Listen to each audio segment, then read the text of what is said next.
नमस्कार दोस्तों, आप देख रहे हैं क्लाउन टाइम्स ब्रेकिंग न्यूज की खास खबर। इस वक्त मैं हूं जगतगंज में, जहां बाबू जगत सिंह जो राज परिवार के एक प्रतिनिधि रहे हैं और उनके बारे में सारनाथ में एक गलत तथ्य शिलापट पर उकेरा गया था, जिसमें लिखा गया था वो राज परिवार के दीवान थे। इस सारी जानकारियों को काफ़ी प्रयास के बाद, शोध के बाद उसको सुधारा गया है। उसी को लेकर के एक प्रेस वार्ता आयोजित की गई थी। आइए सीधे बात करते हैं प्रदीप नारायण जी से कि क्या है पूरा मामला। इस वक्त हमारे साथ हैं बाबू जगत सिंह परिवार के, राज परिवार के प्रदीप नारायण जी। मैं जानना चाहता हूँ कि सारनाथ में किस तरह की जानकारी वहाँ पे उकेरी गई थी जिसको अब सुधारा गया है। ये पूर्व में सारनाथ में ये जानकारी लिखी हुई थी कि बाबू जगत सिंह राजा चेत सिंह के दीवान, जिन्होंने यहाँ खुदाई कराई और सारनाथ को विनष्ट कर दिया। दुर्भाग्यपूर्ण रहा कि उन्होंने इसको विनष्ट कर दिया, जबकि सच्चाई कुछ और थी। और गंगा जी में फेंक दिया अस्थियों को, ये वर्ड था, फेंक दिया। अब देखिए, ये तो कॉमन सेंस है, कोई भी समझे कि अगर उनको फेंकना ही था तो वो नदी नाला बहुत सा है, कहीं भी फेंक देते। गंगा वर्ड जहाँ आता है तो गंगा में विसर्जित की जाती है कोई चीज़, कोई कूड़ा करकट नहीं फेंका जाता था। और दूसरा, उनके ऊपर आरोप था कि विनष्ट कर दिया, ये कर दिया। अब जो ये नया रिसर्च आया है, अंग्रेज़ों की जो साजिश थी उसको ठीक किया गया है। अब हम स्वतंत्र राष्ट्र हैं, तो ये प्रामाणिक तथ्यों से जब एएसआई को अवगत कराया गया, तमाम शिक्षाविदों ने लिखा, आर्कोलॉजी की टीम ने उसकी गहनता से जांच की और वो सच्चाई को पाया, तो उन्होंने ये दोनों स्तूप में संशोधन किया। प्रदीप जी, हम जानना चाहेंगे कि ये सूचना आपको कब मिली कि ये सब जानकारियाँ गलत हैं और उसे सुधारा क्यों गया, किसके द्वारा सुधारा गया? देखिए, हमें जानकारियाँ तो बचपन से हम देखते आ रहे थे। बाबू जगत सिंह को बदनाम ही किया गया था वहाँ पे, और सबसे तकलीफ की ये बात थी कि भारत को बदनाम किया जा रहा था। सनातन को बदनाम किया अंग्रेज़ों ने, किया उन्होंने, लूटा उन्होंने। और जिसने संरक्षित किया, जिसने छोड़ दिया, अज्ञानतावश उन्होंने किया। लेकिन जैसे ही उनको रिलीक्स मिली, उन्होंने उसको एज इट इज छोड़ दिया, बल्कि बनवा दिया। आज़ादी के 77 साल बीत गए हैं और एक छोटा सा सुधार कराने के लिए आपको इतना संघर्ष करना पड़ा, इसके लिए कौन दोषी है?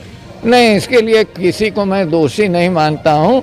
इसके लिए मैं शिक्षा जगत और समाज सबको कहूँगा कि भाई, जब सरकार को सही जानकारी आप नहीं उपलब्ध कराएंगे, मैं तो आह्वान करता हूँ बच्चों को, मैं आह्वान करता हूँ विश्वविद्यालय के सारे शिक्षकों को कि जो ये पीरियड है 1760 से लेके और 1857 ईस्ट इंडिया कंपनी का पीरियड, ये बिल्कुल डार्क है और इसमें ज़्यादा रिसर्च हुआ नहीं है। डॉक्यूमेंट बड़े कठिन हैं, मिलना बहुत मुश्किल है, पर्शियन में है सारे डॉक्यूमेंट। तो इस पे आगे काम हो। बहुत से लोग, बहुत से ऐसे नायक हर ज़िले में मिलेंगे और सच्ची श्रद्धांजलि तभी हम लोगों की कमेटी की होगी जब इसमें और आगे कार्य करेंगे लोग। बाबू जगत सिंह के बारे में जो दीवान जैसा उनकी छवि को प्रस्तुत किया गया अब तक, वो थे क्या राज परिवार में? देखिए, यहाँ सामने चार्ट लगा हुआ है, पूरा जनरेशन चार्ट है। नहीं, आप बताएं, आसान भाषा में बताएं, वो थे क्या राज परिवार में? वो बाबू मनोरंजन सिंह पहले राजा, उनके 4 पुत्र, मनसाराम जी, दशाराम जी, दयाराम जी और मायाराम जी। दशाराम जी की ये वंशावली है। दशाराम जी के लड़के शिवलाल सिंह और मनसाराम जी के लड़के बाबू बलवंत सिंह हुए। तो जो बड़ा होता था वो राजा होता था, और जो छोटे लोग, मतलब छोटे भाई होते थे, वो जो है जमींदार होते थे वहाँ पे। तो यही परंपरा चली आ रही थी। तो बाबू जगत सिंह क्या थे? बाबू जगत सिंह बलवंत सिंह के भतीजे थे। राज परिवार के वो सदस्य थे, राजा नहीं थे। बता दें कि स्वतंत्रता संग्राम सेनानी बाबू जगत सिंह शोध समिति के अथक परिश्रम से देश के विभिन्न प्रदेशों में शैक्षणिक जगत के सम्मानित विभूतियों द्वारा लिखे गए पत्र के परिणाम स्वरूप भारतीय पुरातत्व सर्वेक्षण विभाग नई दिल्ली ने सारनाथ स्थित धर्मराजिका स्तूप शिलापट से ब्रिटिश हुकूमत द्वारा उल्लिखित बाबू जगत सिंह से संबंधित गलत तथ्यों को संशोधित कर नया शिलापट लगाया है। यह शिलापट बाबू जगत सिंह का ही नहीं वरन स्वतंत्रता संग्राम सेनानी में शामिल सभी शहीदों का सम्मान है। ये बातें समिति के संरक्षक बाबू प्रदीप नारायण सिंह ने जगतगंज कोठी में पत्रकार वार्ता के अंतर्गत कही। शोध समिति के सदस्य डॉक्टर मेजर अरविंद कुमार सिंह इस स्तुत्य कार्य की सराहना करते हुए कहा कि यह शिलापट उन शहीदों को अश्रुपूरित श्रद्धांजलि है जिनकी शहादत गुमनामियों के अंधेरे में आज भी गुम है। पट्टिका थी इसमें ये सारे गलत तथ्य और ये यही सामने जो है इसी में 2-3 लाइन जो नेगेटिव वाला लाइन था कि विध्वंसकारी जगत सिंह ने धमे के स्तूप का विध्वंस कराया, ये बड़े दुर्भाग्य की बात है। तो मतलब हम अपने बनारस के एक वीर नायक जिसने 1799 में सबसे पहला मोर्चा लिया अंग्रेजों से और उसके बाद फिर 1857 की बात आती है, तो इस योद्धा को डिमोरलाइज करने के लिए उसकी इमेज को ध्वस्त करने के लिए उन्होंने धमे के स्तूप के नाम से उनका नाम जोड़ के विध्वंसकर्ता का नाम जोड़ा। और बाद में ये कहानी नहीं जोड़ी कि जैसे ही अंदर से जब वो अस्थि कलश मिलता है जो मंजूषा, तो अस्थि मंजूषा मिलते ही उसी जगत सिंह ने, चूंकि उस समय ये बात सच है कि उनको ये आभास नहीं हुआ कि ये भगवान बुद्ध की है, लेकिन किसी न किसी महात्मा की है ऐसा मानते हुए उसका गंगा में, जैसा हमारे भारतीय संस्कृति में होता है किसी भी अस्थि को हम गंगा में प्रवाहित करते हैं, उसको उचित सम्मान देते हुए प्रवाहित किया। और वो जो हरे रंग की जो मंजूषा थी स्टोन बॉक्स, उसको सही सलामत खोज के और फिर भारतीय पुरातत्व उस समय अंग्रेजों के टाइम जो था और एशियाटिक सोसाइटी उसको सुपुर्द किया। बातें मांगी गई हमारे लिए गर्व का विषय है और आप सभी पत्रकार बंधुओं के माध्यम से, चाहे प्रिंट मीडिया हो इलेक्ट्रॉनिक मीडिया हो, हम ये चाहते हैं कि भारत में, बनारस के आम जनमानस में, पूरे भारत के आम जनमानस में आपकी कमेटी से जुड़े रहे हैं हम सबके गुरु जी आदरणीय डॉक्टर रामसुधा जी उपस्थित हैं यहाँ। मैं अनुरोध करूंगा अखिलेश कुमार जो इस समय वर्तमान में टूरिस्ट गाइड एसोसिएशन के अध्यक्ष हैं, बहुत ही एक्टिव हैं और tourist guide federation of India से भी बहुत गहराई से जुड़े हैं। मैं चाहता हूं कि संक्षिप्त उद्बोधन। फेंकना था तो गंगा जी जाने की जरूरत क्या थी? बीच में तो बहुत सारे नदी नाले मिलते, वरुणा मिलती, गंगा जाने की जरूरत क्या थी? यहीं पे हमें क्लू मिला कि वो गंगा जी में क्यों गए। गंगा जी में कोई अस्थियां फेंकने नहीं जाता है। बोल रहा हूं मैं बहुत प्रदीप भैया का कि उनके शोध से जो मैं बोलता था उसको मैं अब डंके की चोट पे बोल सकता हूं कि अब आर्कियोलॉजिकल सर्वे ऑफ इंडिया के बोर्ड पे भी लिखा हुआ है। के लिए देश को अंग्रेजों से मुक्ति दिलाने के लिए जो संघर्ष की तमाम गाथाएं हैं जो इतिहास के पन्नों में नहीं आ पाई थी, जो अंधेरे में छिपी रह गई थी, उनके एक उजले पक्ष को इन्होंने लाने की कोशिश किया। और टूरिस्ट गाइड एसोसिएशन के प्रति मैं बहुत आभार व्यक्त करना चाहता हूं कि पिछले लगातार कई वर्षों से, दशकों से जो गलत तथ्य बौद्ध धर्म के अनुयायियों को तथा दूसरे देशों से आए हुए हमारे पिलग्रिम्स को भी जो बताया जाता था वो गलत अवधारणा थी। सारे तथ्यों को स्पष्ट किया गया है, उसे पुनः दोहराने की कोई जरूरत नहीं थी। यहाँ से देख रहा हूँ, चाहे टाइम्स ऑफ इंडिया हो, चाहे विकास पाठक जी उधर नवभारत टाइम्स हो, चाहे हमारे आज तक, इंडिया टीवी, जितने भी लोग हैं, अमर उजाला, जागरण, हिंदुस्तान, कोई ऐसा अखबार नहीं है नेशनल जो इंटरनेशनल भी प्रतिनिधित्व करता हो। आज इस इतिहास को के साक्षी बन रहे हैं और इनके द्वारा ही आने वाले समय में ये बच्चों को सही इतिहास पढ़ाया जाए। कुछ भी अखबार में या टीवी में आए उसका ओरिजिनल किसी तरह से इनको मिले ताकि अपने माध्यम से सब तक पहुंचा सकें।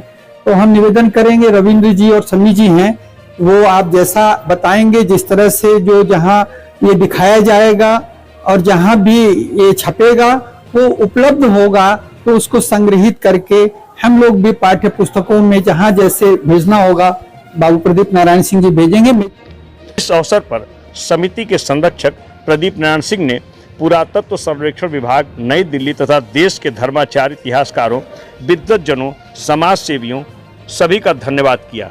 इस अवसर पर गाइड एसोसिएशन के अध्यक्ष अखिलेश कुमार सिंह, राजेंद्र पांडे, राजेश्वर सिंह, विक्रम रहोत्रा को स्मृति चिन्ह देकर सम्मानित किया गया। प्रेस वार्ता में शोध समिति के त्रिपुरारी शंकर, डॉक्टर राम सुधार सिंह, राणा पीबी सिंह, अरविंद कुमार सिंह, एडवोकेट राजेंद्र कुमार दुबे, विकास, समीम आदि लोग उपस्थित रहे। इस वक्त हमारे साथ हैं राम सुधार जी। हम जानना चाहेंगे आज की जो ये गोष्ठी यहाँ आयोजित की गई थी, बाबू जगत सिंह के द्वारा क्या तथ्य यहाँ पे गलत दिए गए थे सारनाथ में, जिसको आप लोगों ने यहाँ पे उजागर किया है? जी, मैं डॉक्टर राम सुधार सिंह हूँ। आपका आज का जो ये आयोजन हुआ है, इस संबंध में कुछ महत्वपूर्ण बातें आपसे करना चाहता हूँ। वस्तुतः जगत सिंह के इतिहास के जो विस्मित जननायक थे उस समय के युद्ध के, उनके इतिहास संबंधी तमाम त्रुटियाँ थी उनके संबंध में। और यह जगत सिंह शोध समिति है, उसका मैं एक्टिव सदस्य तो नहीं रहा, लेकिन उस यात्रा का मैं साथी जरूर रहा हूँ। मैंने देखा कि पूरी मेहनत के साथ जो तथ्य, ऐतिहासिक तथ्य थे, तमाम पुरातत्व विभागों से सामग्री को गठित करके इतिहास का सही तस्वीर इतिहास की इन लोगों ने प्रस्तुत किया। और उसके तहत यह हुआ था कि सारनाथ में धर्मराजिका स्तूप के संबंध में एक शिलापट्ट पहले वहाँ लगा हुआ था, जिसमें यह था कि जगत सिंह राज परिवार काशी के दीवान थे और उन्होंने इसे विनष्ट किया था। यह दोनों तथ्य पूरी तरह से गलत था। और मैं तो ये कहूँगा कि प्रदीप नारायण सिंह के पूर्वजों के ऊपर यह एक काला धब्बा था, जिसे दूर करने के लिए इस शोध समिति ने पूरा प्रयास किया। और तथ्यों के साथ यह प्रमाणित हुआ कि न तो वो दीवान थे राज परिवार के और न तो उन्होंने विनष्ट किया था। वहाँ जब उनको पता चला कि यह बहुमुद्दे स्थल है तो उन्होंने उसे संरक्षित करने का पूरा काम किया। इसलिए सर्वे ऑफ इंडिया से मिल करके, गाइड एसोसिएशन से मिल करके, और इसमें प्रिंट और इलेक्ट्रॉनिक मीडिया ने पूरा साथ दिया उनका, और उससे यह प्रमाणित हुआ कि वह पत्थर गलत है। उस पत्थर की जगह पर सर्वे ऑफ इंडिया के द्वारा दूसरा पत्थर आज लगा दिया गया। इसकी जानकारी देने के लिए वह पत्थर बदल दिया गया है। यह एक बड़ा काम है, यह सामान्य काम नहीं था। इतिहास की सही तस्वीर पेश की गई सबके सामने। हम ये जानना चाहेंगे, बाबू जगत सिंह के बारे में कहा गया राज परिवार के दीवान थे, वो वास्तव में थे क्या? देखिए, वो दीवान नहीं थे, वो तो राज परिवार का जो वंशावली है उसमें जिन्होंने मनसाराम ने जिन्होंने स्थापित किया था वंश परिवार को, उनके भाई के लड़के थे। वो तो दीवान नहीं थे, उसी परिवार के संबंधित थे, उसी वंश के एक अंश से। वो दीवान पद पर कभी नहीं रहे। मैं अखिलेश कुमार, मैं टूरिस्ट गाइड एसोसिएशन वाराणसी का अध्यक्ष हूँ। और अभी जो चल रही है मुहिम, वो सारनाथ में जो पुरातत्व विभाग का जो शिलापट्ट लिखा हुआ था, उसमें कुछ इन्फॉर्मेशन जो थी वो पूरी तरह से सत्य नहीं थी। तो उस पर जो है काफ़ी शोध करने के बाद जो है तथ्य सामने आया और उसके बारे में जो है वो बताया गया जो है। तो तथ्य क्या था? एक तो जगत नारायण जी के बारे में था कि वो दीवान थे राज परिवार के, दूसरी गलत जानकारी क्या थी? अब पहली चीज़ की बाबू जगत सिंह जो है वो खुद राज परिवार से थे, क्योंकि कोई ज़रूरी नहीं कि एक ही राज परिवार हो। राज परिवार अलग अलग होते हैं और अलग अलग टाइम में होते हैं, तो वो भी उनका भी एक राज परिवार था जो है। और दूसरी चीज़ थी कि उन्होंने लिखा था कि उन्होंने विध्वंस करने के ख्याल से वहाँ पे गया, तो उन्होंने वहाँ पे कुछ उनको ईंट वगैरह की ज़रूरत थी, तो उन्होंने देखा और वहाँ पे जो है एक बॉक्स मिला मंजू, जिसके अंदर जो है ग्रीन कलर का मार्बल का बॉक्स मिला। और उसको देखने पे पता चला कि उसमें मानव अस्थियाँ थीं। तो अगर मानव अस्थियाँ थी और वहाँ पे रखा गया है तो कोई भी आदमी समझ जाएगा कि वहाँ पे क्या है। इसका मतलब किसी महापुरुष की अस्थियाँ रही होंगी, तो उसको विधि पूर्वक जो है गंगा में विसर्जित किया गया। उसी चीज़ को वहाँ पे लिखा गया कि उन्होंने उसको तोड़ने के बाद और गंगा जी में प्रभावित किया, जो कि गलत है। और अभी जो है उस चीज़ों को सुधारा गया जो है। क्लाउन टाइम्स यूट्यूब चैनल की खबरों को आगे भी देखने के लिए चैनल को लाइक करें, सब्सक्राइब करें, बेल आइकन को प्रेस जरूर करें। क्लाउन टाइम्स की खबरों को फेसबुक पेज पर देखने के लिए पेज को लाइक जरूर करें।